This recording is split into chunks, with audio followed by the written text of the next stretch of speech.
Je donne la parole au représentant de la Chine. Monsieur le Président, je remercie l'Algérie d'avoir demandé cette réunion et je salue la présence du ministre libanais des Affaires étrangères, Monsieur Abdallah Bou. J'ai écouté attentivement les exposés du secrétaire général adjoint et du haut-commissaire. Des milliers de dispositifs de communication au Liban, y compris des pages et des radios, ont été déclenchés à distance et simultanément. Les explosions ont causé des milliers de victimes civiles. La Chine exprime ici son profond choc et sa grave préoccupation face à ce développement. Des enfants jouant dans les rues ont perdu leurs yeux. Des mères faisant leurs courses dans les supermarchés ont perdu leurs membres. Des médecins en route pour le travail ont été gravement blessés. Ces scènes, ainsi que d'autres, sont atrocement au-delà de l'imaginable. Le déclenchement à distance de dispositifs de communication lors d'attaques aveugles causant des pertes massives de civils et la panique dans la société est sans précédent dans l'histoire. Cet acte est sans aucun doute une violation flagrante de la souveraineté et de la sécurité d'un pays, ainsi qu'une violation évidente du droit international, en particulier du droit international humanitaire. C'est un acte qui piétine les vies humaines avec une indifférence inimaginable. Ces attaques étaient tellement brutales et atroces qu'elles méritent une condamnation sans réserve. Jusqu'à présent, personne n'a revendiqué la responsabilité de ces attaques, mais diverses parties sont arrivées plus ou moins à la même conclusion quant à l'auteur de ces actes.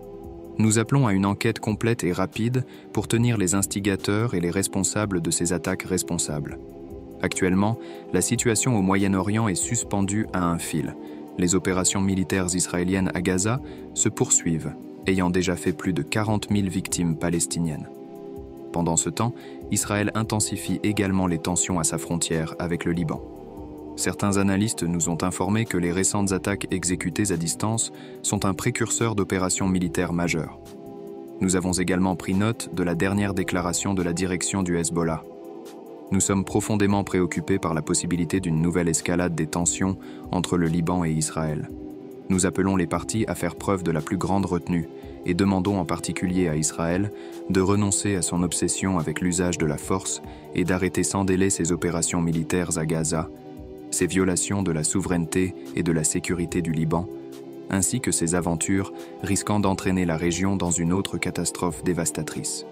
Nous exhortons vivement les pays ayant de l'influence sur Israël à prendre des mesures concrètes pour empêcher Israël de continuer sur cette voie dangereuse. Nous soutenons que le Conseil de sécurité prenne toutes les mesures nécessaires et fasse tout ce qu'il peut pour apaiser la situation entre le Liban et Israël, et pour maintenir la paix et la stabilité au Moyen-Orient. Je donne maintenant la parole au représentant de l'Algérie. Merci, Monsieur le Président. Monsieur le Président, je remercie Madame Di Carlo et Monsieur Turk pour leurs exposés et je reconnais et salue la présence de Son Excellence, Monsieur Abdallah B. Habib, parmi nous à cette réunion. Mon pays a demandé cette réunion urgente à la lumière de l'escalade alarmante au Liban les 17 et 18 septembre. Ces événements tragiques ont entraîné des dizaines de morts et des milliers de blessés suite au déclenchement à distance de petits dispositifs de communication à travers le pays. L'auteur de ces actes est bien connu. Nous condamnons fermement cette attaque israélienne. Ces actions représentent une violation flagrante de la souveraineté du Liban, de la Charte des Nations Unies, du droit international et des résolutions 1701 et 2749. L'Algérie exprime sa pleine solidarité avec le Liban en ces temps difficiles, et nous présentons nos plus sincères condoléances au gouvernement et au peuple résilient du Liban. Nous félicitons les autorités libanaises pour leur gestion mesurée et responsable de cette grave crise, empêchant ainsi une escalade supplémentaire. Monsieur le Président, ces actes d'agression constituent des crimes de guerre. La nature délibérée et indiscriminée de ces frappes israéliennes a semé la terreur parmi les civils en ciblant des zones densément peuplées.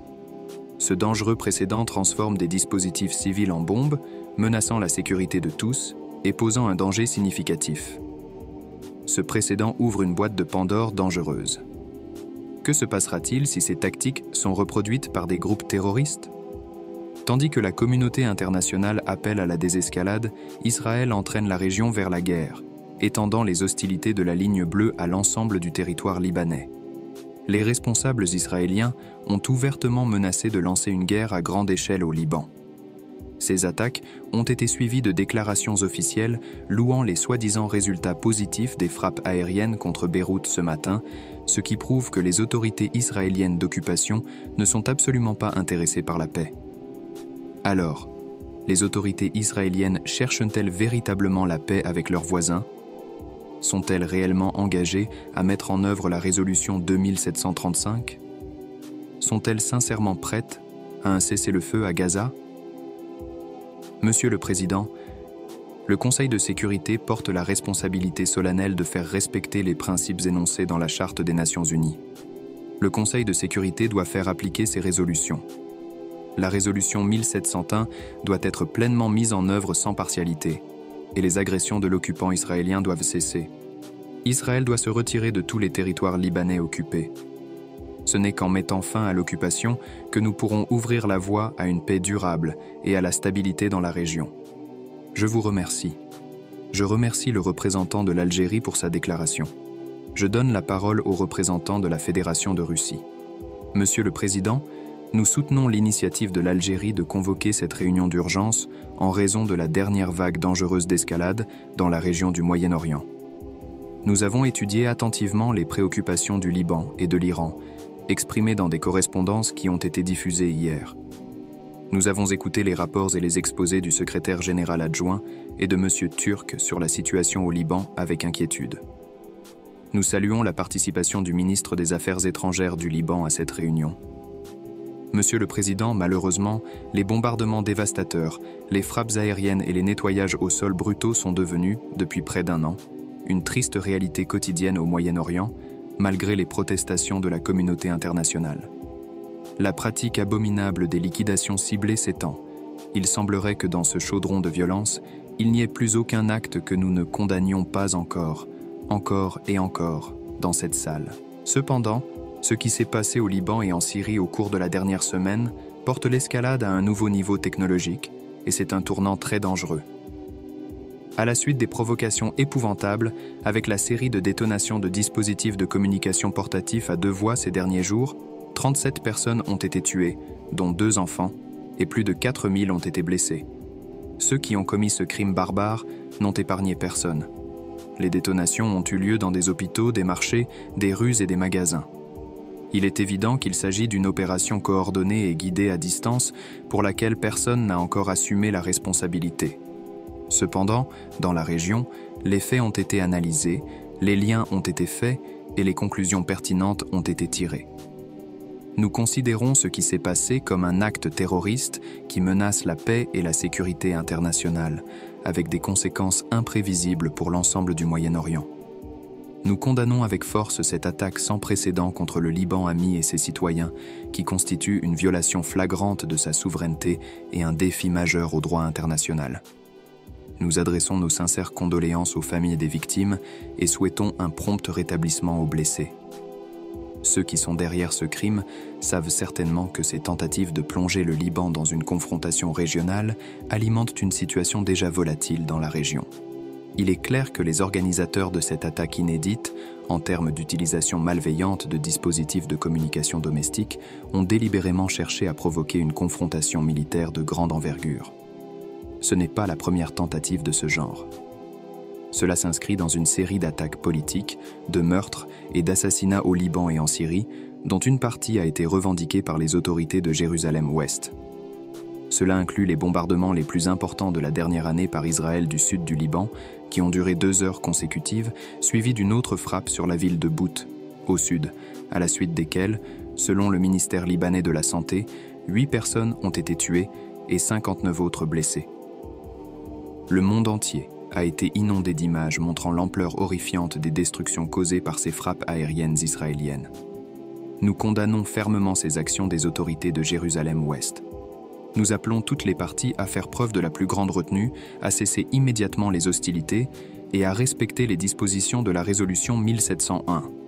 Une guerre majeure au Moyen-Orient n'est dans l'intérêt de personne. Il est également à noter que cette spirale de violence mine clairement les efforts largement vantés par l'administration Biden en faveur d'un cessez-le-feu dans la bande de Gaza et de la stabilisation de la situation à la frontière du Liban, la ligne bleue. Les résultats de cette pseudo-diplomatie sont au mieux douteux. Au lieu de la paix, nous assistons à une effusion de sang continue dans les territoires palestiniens occupés. l'assassinat du chef du bureau politique du Hamas, M. Hanin, qui était le principal négociateur de l'accord avec Israël, et maintenant la première attaque terroriste de grande envergure avec l'utilisation de technologies de l'information et des communications, ont provoqué des pertes humaines. Compte tenu de la politique déclarée par Washington et ses alliés d'utiliser les technologies de l'information et des communications, TIC, à des fins militaires et politiques offensives, il est clair que ce sont spécifiquement leurs actions qui nous ont conduits à ce seuil où nous risquons de rencontrer une menace terroriste utilisant des appareils domestiques. Il est crucial de déterminer l'origine des appareils électroniques utilisés pour les explosions. Une enquête approfondie est nécessaire sur les structures commerciales impliquées dans la sécurité de leurs produits. Rappelons que, selon les résolutions clés de l'Assemblée générale, les États ont l'obligation d'assurer l'intégrité de la chaîne d'approvisionnement. Monsieur le Président, malgré l'horreur de cet usage des TIC à des fins terroristes, la communauté internationale n'est pas impuissante face à cette menace. Récemment, à l'initiative de la Russie, un répertoire intergouvernemental mondial de points de contact a été lancé pour prévenir et résoudre les incidents graves dans le domaine de l'information, ainsi que pour réduire les tensions en situation de crise. Cet instrument a été conçu précisément pour prévenir une escalade dans le domaine numérique qui pourrait ensuite se répercuter dans le monde réel. Nous appelons toutes les parties prenantes, en premier lieu le Liban, à utiliser ce répertoire. Nous espérons que les destinataires d'une éventuelle demande de Beyrouth l'examineront immédiatement et fourniront une réponse aux collègues libanais. Cela est essentiel pour déterminer toutes les circonstances entourant ce qui s'est passé au Liban. Monsieur le Président, il est évident pour tous que la clé pour résoudre l'escalade sans précédent actuelle au Moyen-Orient réside dans la fin immédiate de l'effusion de sang dans la bande de Gaza, où le nombre de morts dépasse maintenant les 42 000 personnes. La seule solution est l'établissement rapide d'un cessez-le-feu, l'échange d'otages et de prisonniers, et l'organisation d'un accès humanitaire sans entrave à la bande de Gaza.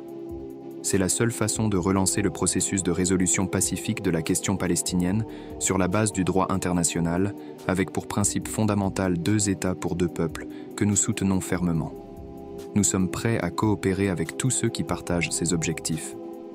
Les prises de position de l'Algérie, de la Chine et de la Russie à l'ONU montrent une condamnation unanime des actions militaires israéliennes, notamment au Liban et à Gaza. Ces pays dénoncent les violations flagrantes de la souveraineté, les crimes de guerre, et appellent à un cessez-le-feu immédiat. Ce qu'il faut retenir de ces interventions, c'est l'appel à la paix. L'Algérie, la Russie et la Chine mettent en avant la nécessité d'un retour au dialogue, d'une solution pacifique fondée sur le droit international et le respect des résolutions de l'ONU. Elles rappellent l'importance de protéger les civils, de mettre fin à l'effusion de sang, et de s'engager sincèrement dans des négociations pour résoudre le conflit israélo-palestinien, avec la solution de 2 États pour 2 peuples. Ce message résonne particulièrement à un moment où l'escalade semble sans fin. Si la communauté internationale veut vraiment prévenir une catastrophe encore plus grande au Moyen-Orient, il est impératif que toutes les parties fassent preuve de retenue et respectent les principes de paix. L'Algérie a clairement montré sa solidarité avec le peuple libanais et son engagement pour une paix durable. La Chine et la Russie, quant à elles, soulignent le danger croissant des conflits actuels, qui risquent d'embraser toute la région. Mais que pensez-vous? Face à cette crise, pensez-vous que les appels à la paix des Nations Unies et des grandes puissances seront suffisants pour mettre fin aux hostilités? Ou croyez-vous que d'autres actions doivent être prises pour garantir la stabilité au Moyen-Orient? Laissez vos réflexions et suggestions dans les commentaires, nous serons ravis de lire votre avis. À très bientôt.